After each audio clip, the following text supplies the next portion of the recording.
Okay guys, so I got so much stuff in my shop I had to bring my lift out here and jack up my lawnmower. I'm gonna change some blades on it.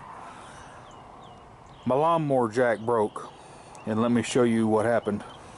Keep in mind that, you know, I use this all the time heavily, and I'm gonna kind of pan down here and I'm gonna show you what happened. I got it out the other day and I went to jack it up, and I noticed that it wouldn't jack up all the way, and I couldn't get my pin, so I thought maybe something was wrong with the hydraulic portion of the jack. And I got to looking and I was like, oh snap. See where the jack mounts?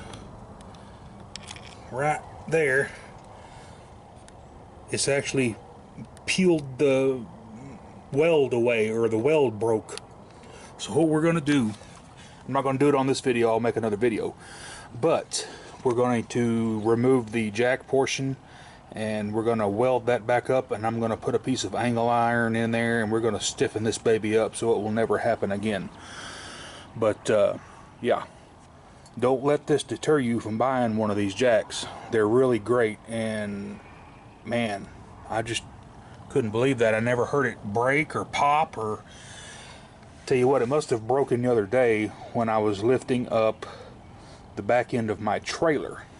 That's the only thing that I could figure that may have overexerted this thing. I know it's only designed to lift ATVs and lawnmowers, but I actually had it on the back end of my trailer, and I lifted up the back of my trailer to fix some stuff on the I know what I was doing. I was lubricating my wheel bearings on my trailer, so it may have overloaded this thing, but it lifted it with no problem. But yeah, let's get that fixed. That's no bueno. It's gonna rain tonight, so I went ahead and lubricated my my shafts with WD-40 and stuff. I hate to leave this stuff out in the rain, because if you let this shaft get rusty right here, it'll eat up that seal. But let's get this fixed, and we'll see how she turns out, and I hope y'all have a good weekend. Mower Medic 1.